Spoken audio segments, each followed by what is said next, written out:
Good morning, beloved people. This morning, we wake up to news of more tragedy. So today we are grieving, and today we also have things to celebrate. And today also we will take to the streets to raise our voices.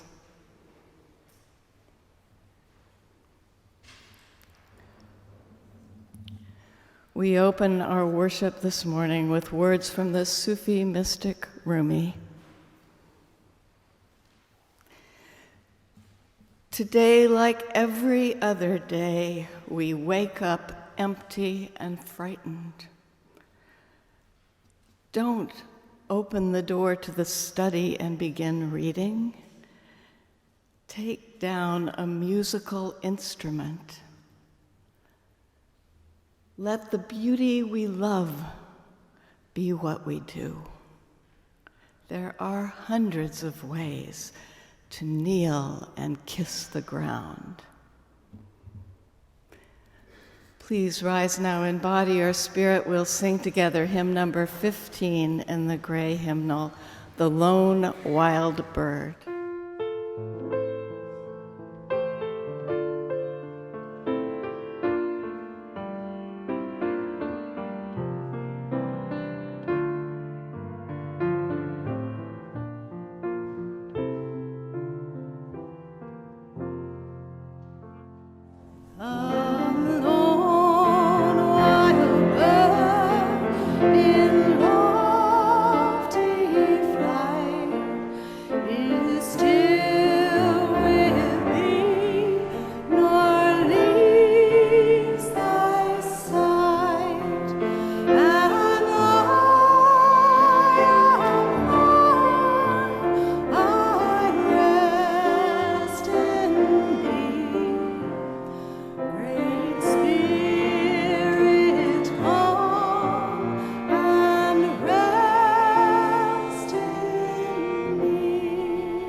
If you'd like to get more information about us, fill out the yellow card that's in the hymnal pocket, and we will get you on our email list, and you'll get our weekly newsletter.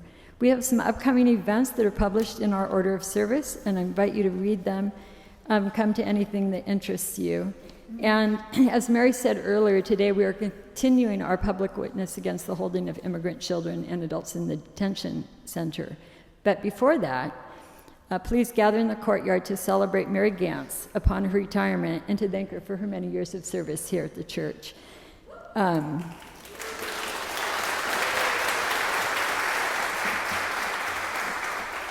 most Sundays, as you know, Mary Ganz sits at the back of the sanctuary watching for folks who walk in through our doors in need of pastoral care. She sits beside people or takes them to a quiet spot for conversation. Most of you probably never noticed this quiet act of love and kindness, but it exemplifies Mary. Through Mary's support and guidance, our pastoral ministry programs have grown, been nurtured, and then woven together but to what I think of as a blanket of support. From helping hands to the lay chaplains, the health advocacy team, the caregivers group, and many other initiatives. And I'm a member of the caregivers group, so I know exactly how it feels to have Mary's careful attention and empathy turned toward me. We'll miss you, Mary.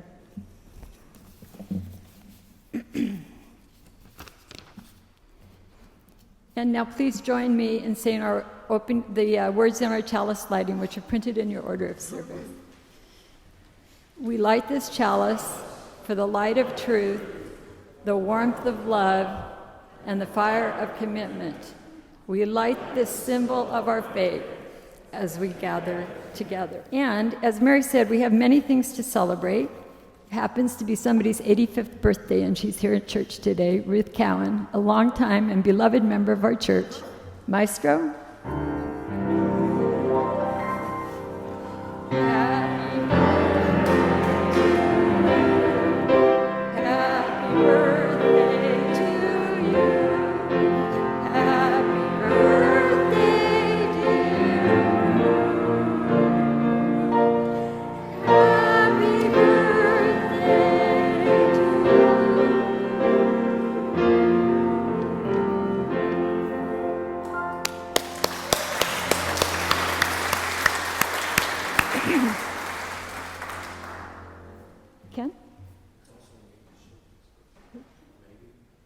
And Maggie Shoki's birthday as well. So we have many, many things to celebrate.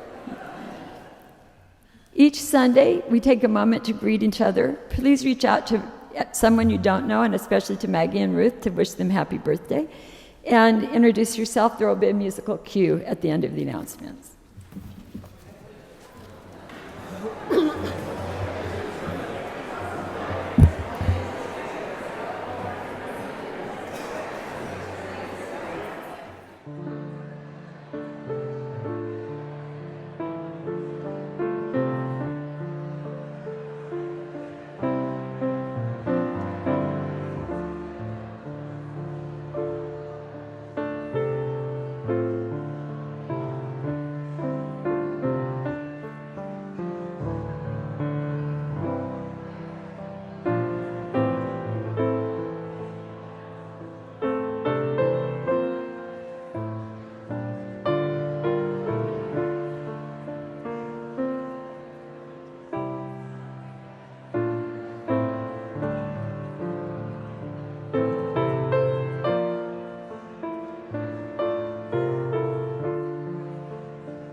Good morning. Please rise in body or spirit as you're able for the reading of our covenant and followed by the singing of our doxology.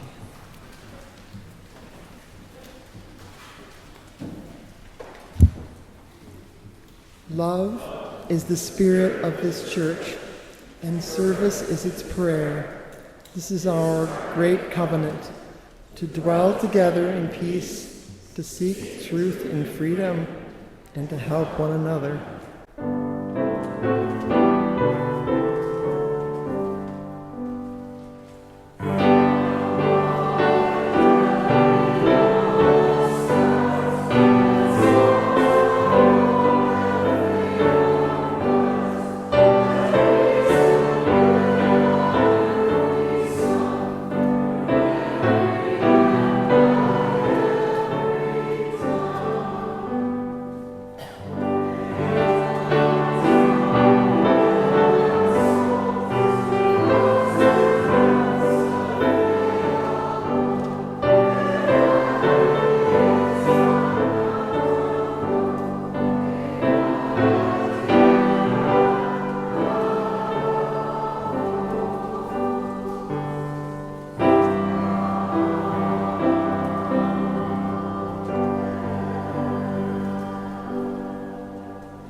This week, again, gun violence, Dayton, El Paso, and as close to home as Gilroy, and including the deaths of children.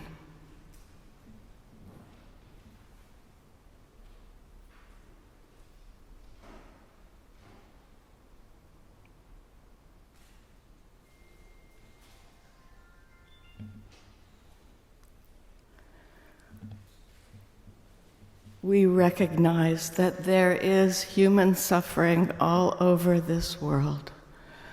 Wars declared and undeclared, or in the course of natural and human catastrophes. We ring a gong in remembrance of one such place of suffering, to remind us of the obligation to know what is being done in our name as a nation, and to remind us of our obligation to protect the vulnerable. In honor of those children who have lost their lives this year in federal custody at detainment camps, we will ring our gong 7 times. We remember also those adults who have lost their lives in those camps.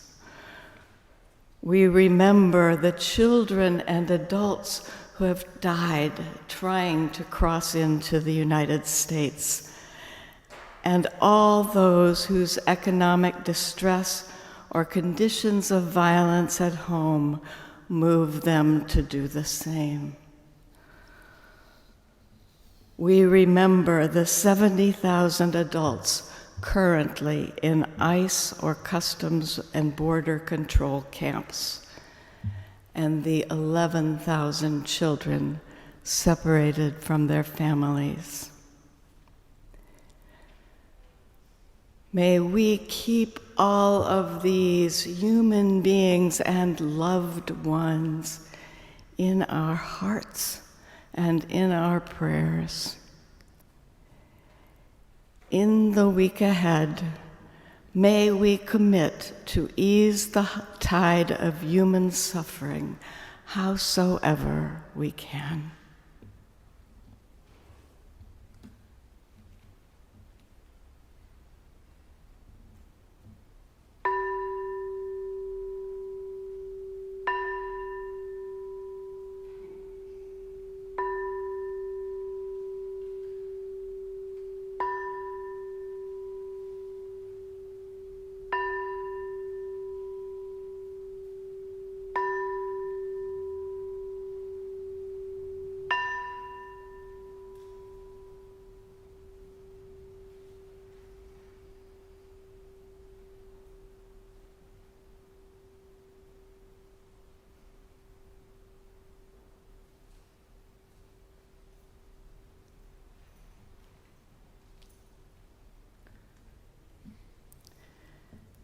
As the last vibrations of the gong fade in the air, I invite you to take out your teal hymnal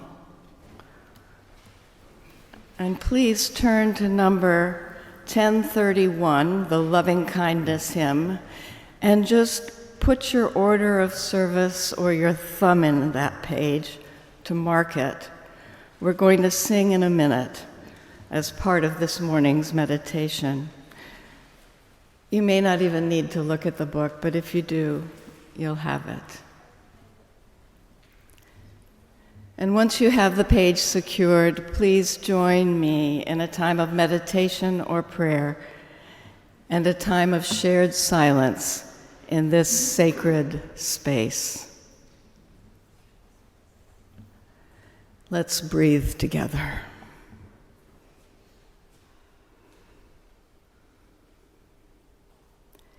Noticing the in-breath,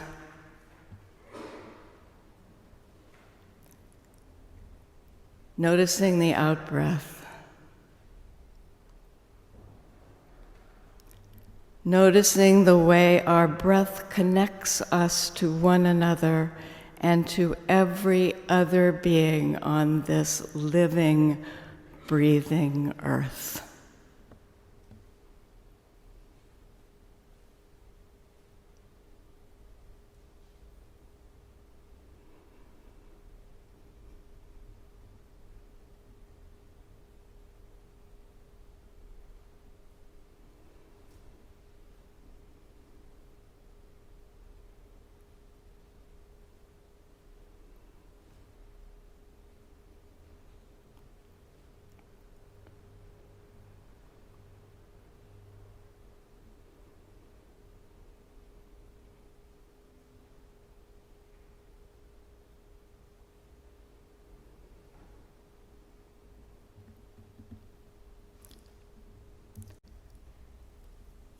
We give thanks that we are here together, held by our breathing and our tears,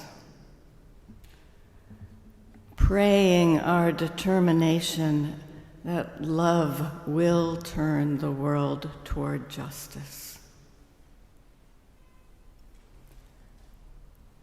We give thanks for this religious community, a place to share our fears and act together for the good.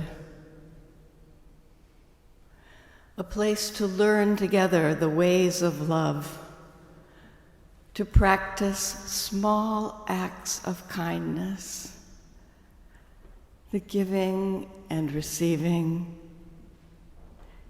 equal parts the whole.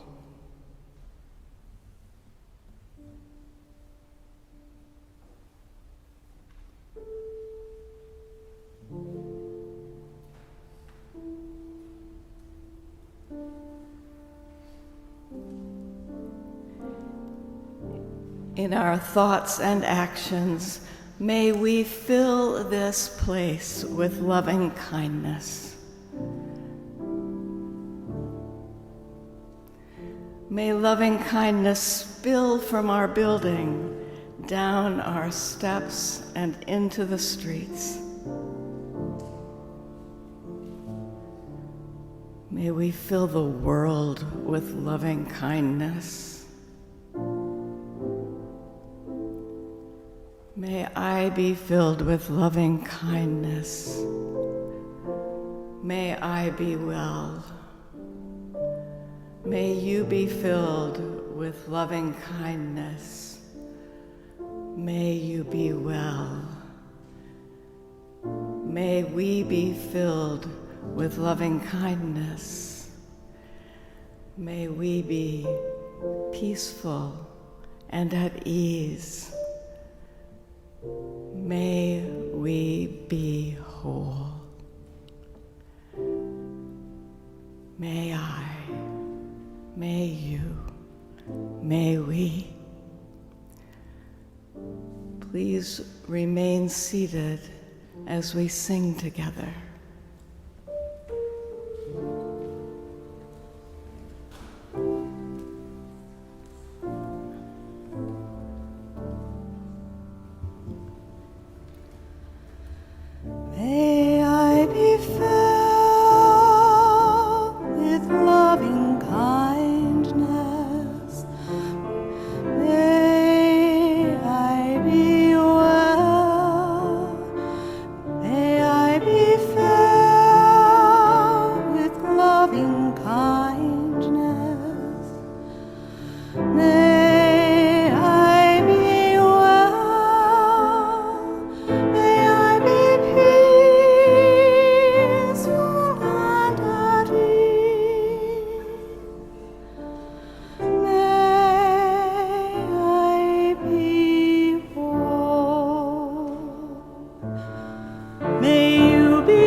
Kindness,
have a chalice which holds my light, and I hold my light in it.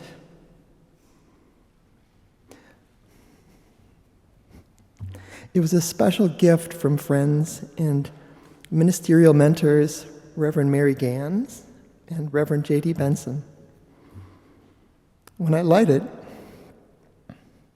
it helps me find my spiritual center and remember my work and our way. When I'm not sitting up here, I am sitting there in the very last row. I sit out there and back because despite this role and my love for and from this congregation, I am not always at ease in crowds. Here, I think about my place, my way here, how I can serve, what I can learn and teach. I sit back there and listen and contemplate all of this, and then occasionally I'll glance up at the wall behind this chancel and reflect on the candles in our altarpiece. It occurs to me, especially on Sundays when we put one out for someone who is passed, that those are us. Those candles, those lights, looking at those, I do think of us that way. Small candles in a large world, shining our little lights. Small lights maybe, but small lights shine the brightest in a dark world. The chalice personalizes that for me. It brings together prayer and meditation and provides a personal representation of putting my light into the world. I used it last night. I was getting panicked, preparing for all the things for my list today. There was so much I wanted to do for today and so much I wanted to be just right. And as yesterday progressed, I was doing more and somehow not getting done the things that needed to be. I still didn't have a single actual item done. Nothing was actually finished, although I had been cooking since morning. The reflection was in draft, camera battery wasn't charged, no photos posted or emailed. Things started to spin faster and faster in my mind, and I imagined myself either just staying home in bed all day or here at this podium with not a thing to say and no food at all. So I stopped. I just stopped in the middle of everything, turned down all the lights, sat on my couch, and buried myself under my favorite blankets. After a few minutes of comfort, I realized that if there was ever a time for my chalice, it was then. I lit it and sat before it. It was soothing, but I needed something more, though. I remembered Mary's video about the service being about prayer. Prayer. What is prayer? What's the difference between prayer and meditation? A lot. It seems to me that one difference between meditation and prayer is letting go and asking for help. Letting go and asking for help. What could be easier than that? Almost anything. For me, anyway. I'm a strong, modern woman. Do I really need help making a pot of soup and writing a 5-minute piece? No. These I can manage, struggle through. So why ask for help? To keep from being a mental and emotional wreck at the end of it. That's why I pray. When I'm not praying to give gratitude or for the needs of others, I'm praying for peace. Peace in the world, yes, but peace especially in my heart, mind, and soul. Peace so that when I arrive out in the world with my soup and written work, I am at peace and reflect peace. As I am part of the world and reflect peace in it, I am also part of God. Why am I at peace with God? That is aligned with the peace and the love of God. I reflect that. That ends my reflection, but I'd like to just take a minute to say something else. As was mentioned earlier, and you'll hear later, this is Reverend Mary Gann's last service with us. And she started here, for those of us who don't know it, and for the record, years ago after seminary as an intern. And she'll talk about, that's in her video, about she gave a sermon on prayer, which is we're going to hear a revisiting of. And she went off and did other things and came back and works here in pastoral care. And as a lay chaplain, not in this role, but as a lay chaplain, I was brought into that ministry from J.D. Benson, who I'm very grateful to. And when she moved on, Reverend Mary took over pastoral care and has been my mentor and my guide in my first ministry. And as she retires and I move into the beginning of my ministry, that she started around my age, I am grateful and filled with joy, and of course also sadness, but so much gratitude for what you've given me, for being here for me, for all the lay chaplains, and for everybody that had the benefit, but in the most selfish way, for me. I resonate with when you give sermons, you explore difficult issues that are difficult to speak about, and they always resonate with me because from the pastoral care perspective, I feel that caring for the world, and I know you do. And so just gratitude and blessings on your journey wherever it takes you. Thank you. Thank you.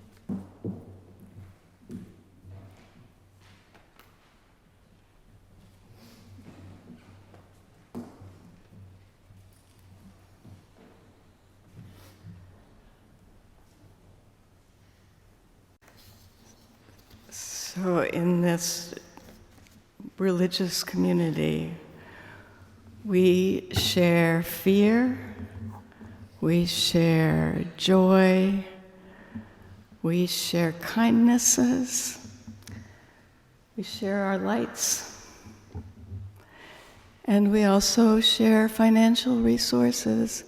So that's what keeps these lights on. So in a moment, the plate will pass, and you're invited to give in generosity of spirit. The morning offerings will now be given and gratefully received.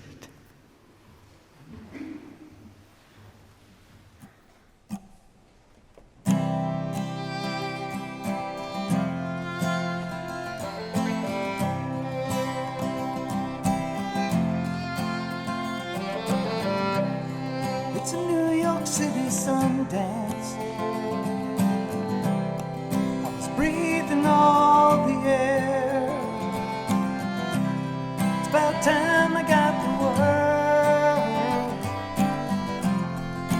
out of my head. The gods, they must be crazy, 'cause I've been sending it to the sun. Feeling that I hope someday that I'd become someone that you can call me friend. But it better feel that way, 'cause I'm young inside and living no lies. Love is something with my faith, yeah, yeah, yeah. Love is something with my faith, yeah, yeah, yeah.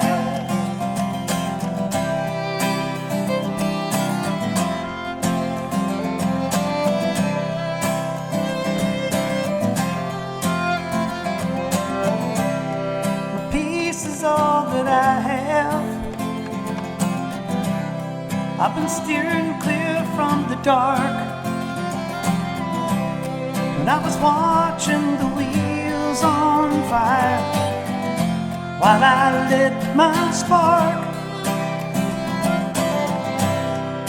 and everywhere I was hungry, and everywhere I was free, I was inside paying homage to the outsider in me.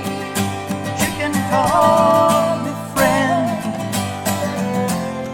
but I better feel that way, 'cause I'm young inside, been living no lies, loving something with my faith, yeah, yeah, yeah, loving something with my faith, yeah, yeah, yeah.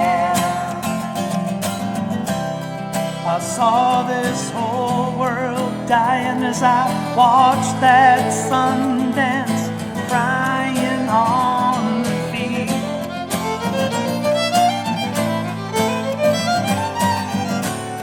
It's a New York City sun dance. It's New York City morning. New York City sun dance. Watch the wheels slowing down.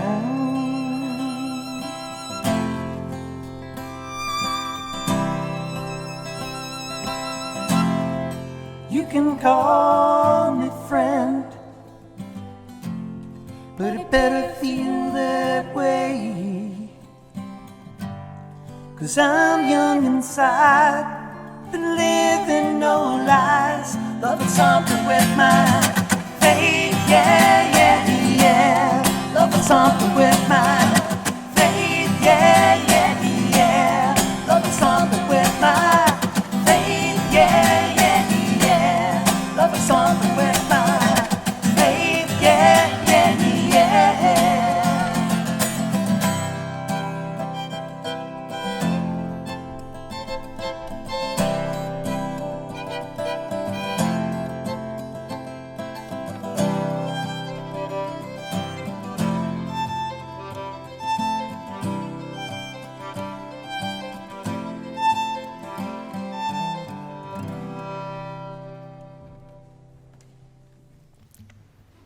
Gerald May was a psychologist and theologian, well known as the author of the classic Will and Spirit. And here's a little public service announcement. If I could put one book in each of your hands before I left, it might be that one. Or maybe it would be this one, The Wisdom of the Wilderness, the last book he wrote before he died in 2005, where today's reading is from. In this passage, he remembers a deer he once saw in Rock Creek Park, which is an urban green belt in the District of Columbia. He saw this deer as a stag that was streetwise but wild enough, he said. He watched the stag smell the air, listen to the sounds, and stand still for a long time. And this is what he wrote.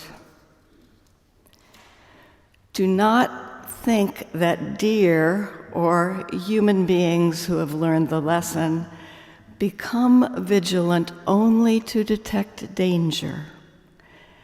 The alertness is also to detect goodness. Food, companionship, soft places, water, sunlight, shade, and sky. And more than that, it is to be appreciatively alive and responsive to where you are and what you will do next. The alertness goes inside as well as outside. It senses the quality of your heartbeat, the depth of your breath, the warmth of your hide, the comfort or tightness of your guts. It is feeling all your being in the completeness of your situation. To do this well, the deer teaches, you must take many times to stand very still in the midst of whatever you are doing. Whether you are gazing or walking, running through the forest or drinking from a stream, you must stop and become very attentive. Lift your head, look and see what is around you. Perk your ears, listen and hear. Sniff the air, feel your body. Move only that which helps you sense. Shake your head a little, paw the ground a bit. Take one breath that is deeper than most. Turn your head to look here or there. Lick your tongue to taste your face. The stillness inside must become exquisite. It must deepen into a moment of absolutely pure and utterly simple wakefulness in which your whole being is vitally present. In this stillness, you exist in beauty, and your next movement is perfectly clear.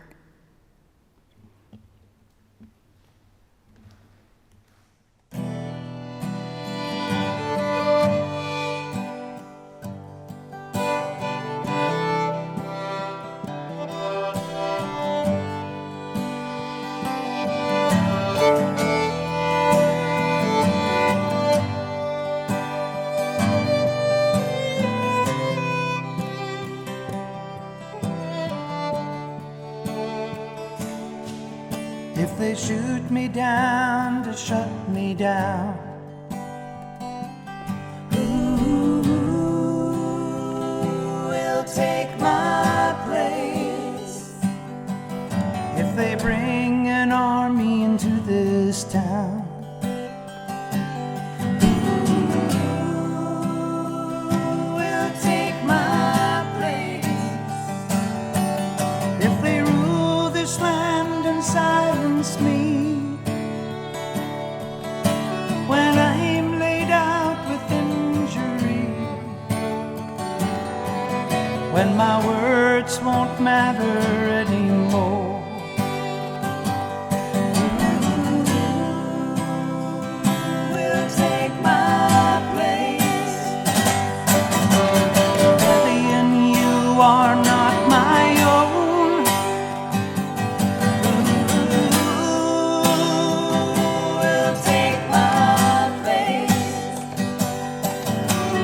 Flowers painted on these stones. Who will take my place when the silence of oppression dies, overheard beyond the battle cries? Be the words of final compromise.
When the dogs of war are on the land, who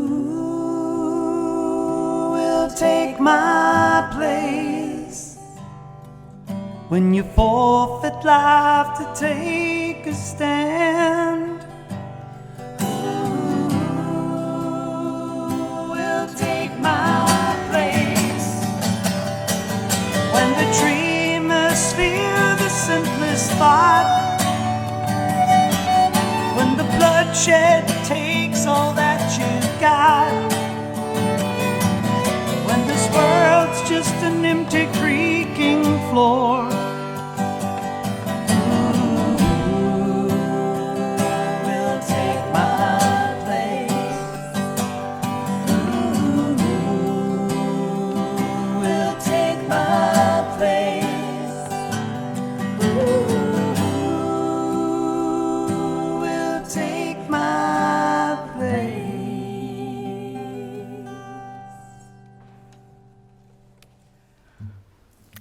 So, 15 years ago, give or take a few months, I stood in this pulpit as an intern, as Lisanicole noted, and I shared with you my ponderings about prayer.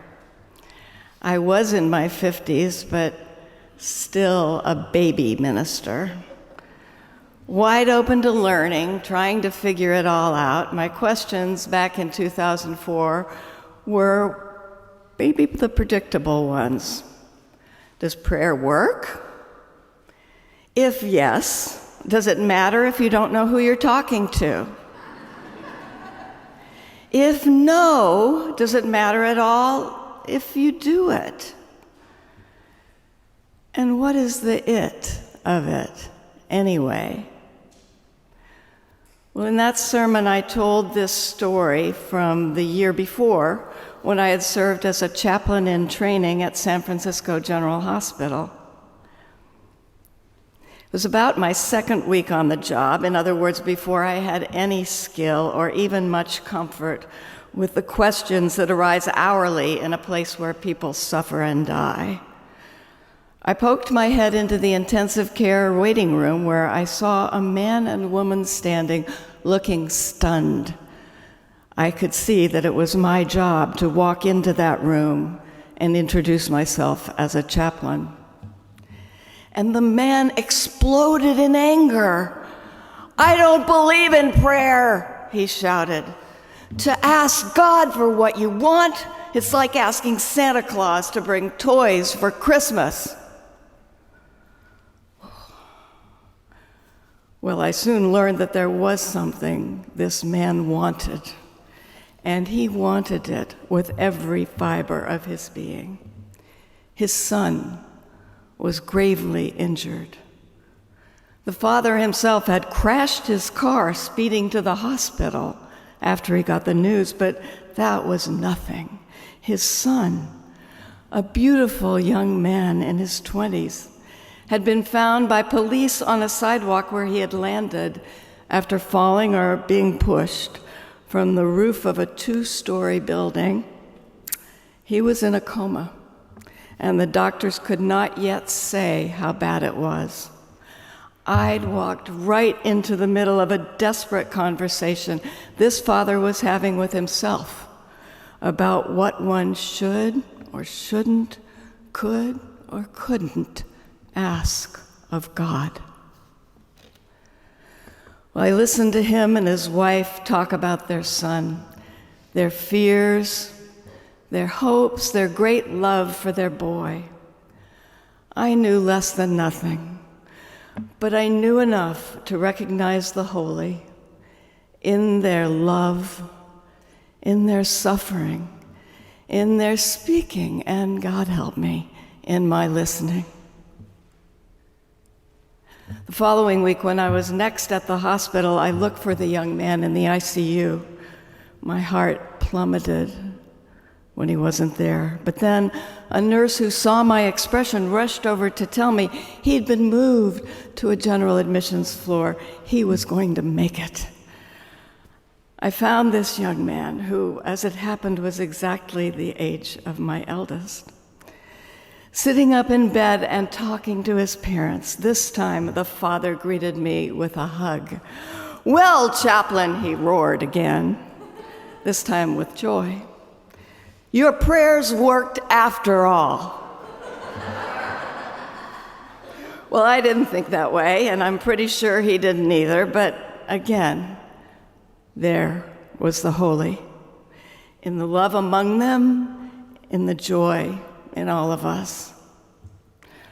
Well, I don't know what happened to them after they left the hospital. You don't, as a hospital chaplain. But I do know that family lives in me, and I visit them often. They were among my great teachers.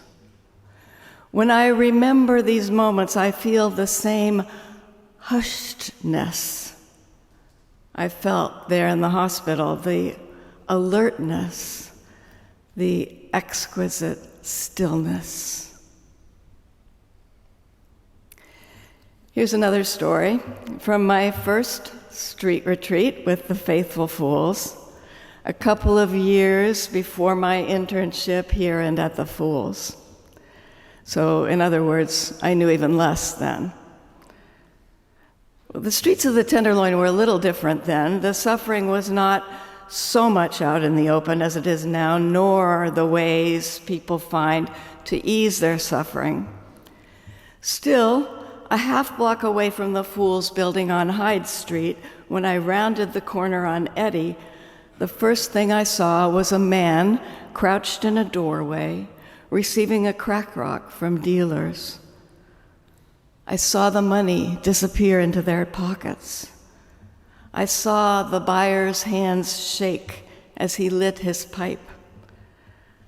I saw his need and the pleasure the dealers took in making the sale. At the same time, I heard my mother's voice in my head, the voice of exasperation. Why would you put yourself in a place where you would see something like that? Well, this became a question I returned to again and again, though in my own head I dropped the exasperation and my mother's Southern accent.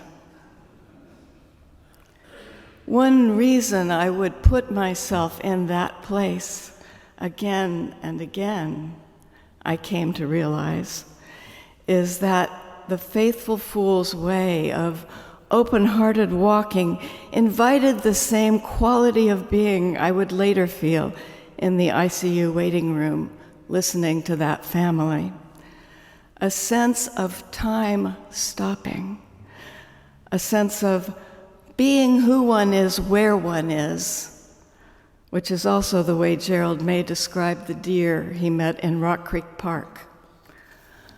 Alert, inside a stillness that becomes exquisite. In Wisdom of the Wilderness, May defines wildness as something to seek not only in nature, but in the untamed truth of who you are. My mother's voice that day on the streets was part of my untamed truth. And dimly I could begin to see that the way the fools walk with people in the Tenderloin is a mirror into truth, as well as a window.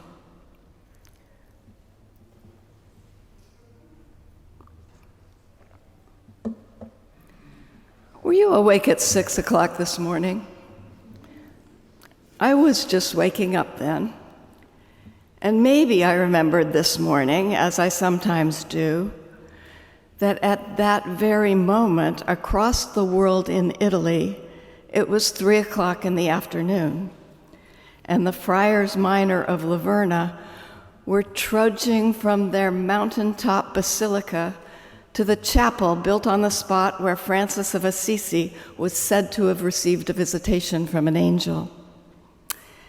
As they process, walking with whatever gaggle of tourists or pilgrims have made their way that day to the windy and often wintry mountaintop, they chant over and over, Ora pro nobis, pray for us. No matter who or whether anyone shows up to go with them, the monks make this procession and sing these prayers every day. They have been doing so every day in sun and blizzard since 1431. 1431. Every blessed day. Praying for a world that so desperately needs a shift in consciousness. Well, last spring I had the opportunity, with the help of many people, some of them in this room, to go on a pilgrimage to Laverna and other sites beloved in the lives of St. Francis and St. Clare. I'm not a Catholic, obviously, though I do aspire to be a Franciscan Unitarian Universalist. But I wish I had the time and the skill to share with you what it meant to me to walk a ways in the footsteps of these two human beings of the 13th century who truly lived an ethic that put love at the center of their being and their doing. Among many beautiful conversations with my fellow pilgrims and experiences in and around Assisi, walking with the monks on that snowy, blowy mountaintop was a spiritual as well as literal high point. And I can hardly begin to explain it, even to myself. Something about knowing that they are there every day with all their humanness, sometimes probably loving it, carried in the flow with it, some days bored silly by it, wondering, as many of us do about our work, whether we're making a bit of difference in the world. Walking it, singing it every day, ora pro nobis, ora pro nobis. The singer-poet Patti Smith felt something similar when, as a young woman, she encountered the monks of Tibet. Their essential mission was to keep a continual stream of prayer, Smith writes. We grew up at a time when nuclear war seemed imminent, with air raid drills and lying on the floor under your school desk. To counterbalance that destruction was this civilization of monks living high in the Himalayas who were continuously praying for us, for the planet, and for all of nature. That made me feel safe. Does this make sense to you? It doesn't to me, not really. But this story, like walking with the monks at Laverna, stops me in my tracks, strikes me in my senses, not my sense. Poetry does that for me sometimes, and beauty of many kinds. On the cover of your order of service is a photograph of the ruin of Tintern Abbey in Wales, which is one of those thin places for me, where it seems you can see through the illusion of separateness to a greater truth. I've only been there once, and it was decades ago, but the memory is vivid inside me. There's something about these places. The Tenderloin, the park where a deer stands in the woods, the ICU waiting room, Laverna, Tintern Abbey. Something about these places that makes living an ethic of love, living with love at the center of my being, somehow feel more accessible. In my dwindling store of lines memorized from poems are several from one by Wordsworth, with an unwieldy title commonly shortened just to Tintern Abbey. These lines: with an eye made quiet by the power of harmony and the deep power of joy, we see into the life of things. With an eye made quiet by the power of harmony and the deep power of joy, we see into the life of things. As I was sidling up to the writing of this sermon in my usual procrastinatory way, I encountered a reference to this poem in Thomas Merton, or maybe it was Parker Palmer. In any case, I read the poem probably for the 1,000th time, and I felt I was understanding it for the first time. Who knew William Wordsworth, whom I haven't read with any serious attention since all those years ago in college, would wind up saying what it was I really wanted to tell you about prayer and life and living with love at the center. In this beautiful piece, the poet finds himself looking down on Tintern Abbey, recalling the last time he'd been there 5 years previous, what he was thinking about then, what he is thinking about now, giving the landscape within him the same careful attention as the beautiful vista before him. He recalls how he has often seen this place in his mind's eye, even when surrounded by the still, sad music of humanity. Well, he moves from there to thinking about what is beyond human understanding. These lines. And I have felt a presence that disturbs me with the joy of elevated thoughts. Disturbs me with the joy. Don't you just love that?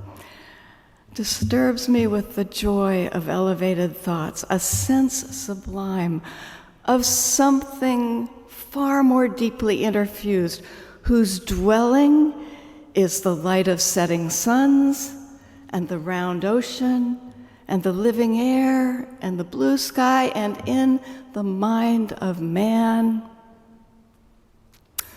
Okay, we'll forgive him for talking about the mind of man and not knowing enough to be inclusive. He wrote this poem in 1798. From the presence that disturbs him with the joy of elevated thoughts, that ineffable something that infuses everything, Wordsworth's thoughts take him to the image of a beloved sister.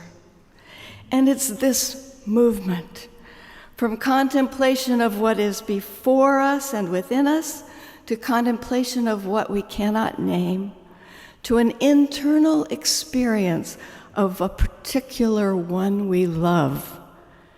This is the experience that I want to point to here. One to the other and back again in no particular order, because this movement, in my understanding, here at the end of my professional career in ministry, is how I understand what prayer is. It is Mary Oliver paying attention to a grasshopper. It is Wordsworth seeing into the life of things. It is calling to mind the face of a beloved, feeling in one's own body the earth beneath the ground, beneath the hooves of the deer that we're watching. Not in a way that makes any kind of sense, but is the realest real I know. This is the it of prayer I've been looking for all these years, this being still enough inside to see and sense more keenly what is within me, more widely all that is around me, and to feel more deeply the reality of the humans and other beings whom I encounter on my path. It is in this stillness that is exquisite, in this being who one is where one is, that I feel myself to be most in touch with love at the center of it all. And that, my good friends, is the end of the sermon. We'll sing.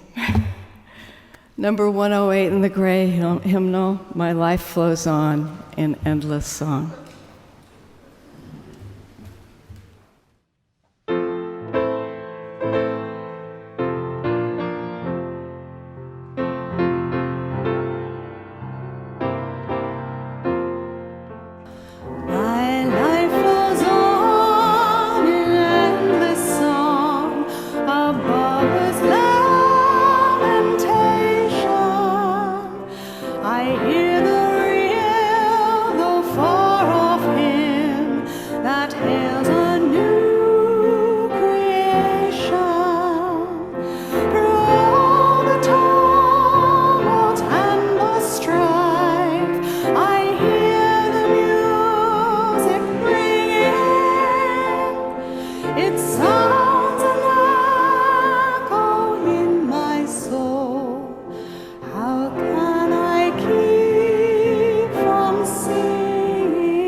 What though the darkness round me close, songs in the night it giveth, no storm can shake my inmost home, well to that rock I'm clinging, since love prevails in heaven and earth.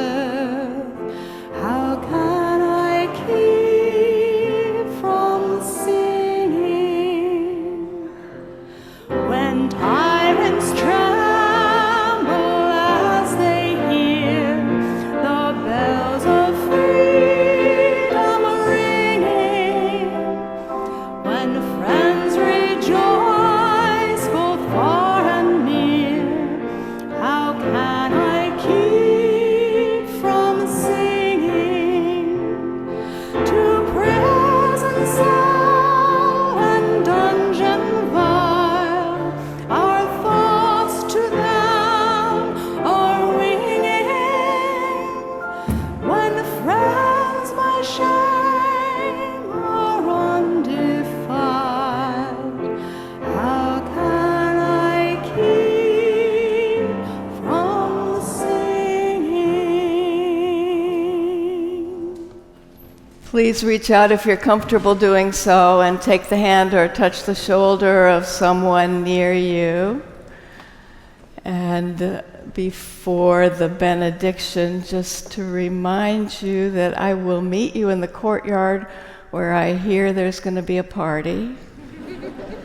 And after said party, I will meet you on the steps to raise our voices for what we need to do. So what would be my last words from this position in this pulpit? I thought perhaps the words that I signed my email with, the poet Gwendolyn Brooks. We are each other's business. We are each other's harvest. We are each other's magnitude and bond. You have been that for me, good people. Be that for one another. Go in peace. See you in the courtyard.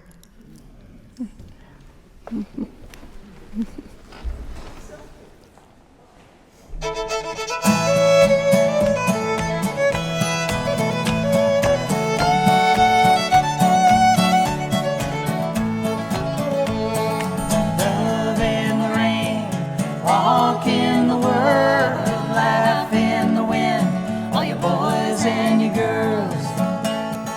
Time's rolling on, no matter how you blow, no answers you may find from the seeds that you won't sow. You're on your own again, a little bit of time you'll spend it on addiction, some downhill road you climb. Just sitting by your lonesome, connected to this world, it's a future of regrets, all you boys and girls. Love in the rain, walk in the world, laugh in the wind, all you boys and you girls. Time's rolling on, no matter how you blow, no answers you may find from the seeds that you won't sow. Think back to those years before this came along. You used to cook together and sing all your songs, but now you share your links and nobody's getting on. It's another hour been wasted, another path forgone.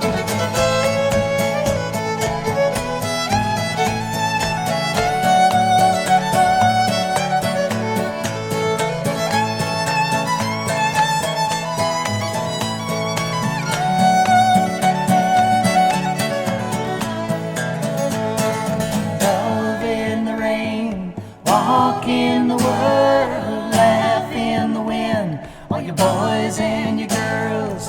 Time's rolling on, no matter how you blow, no answers you may find from the seeds that you won't sow.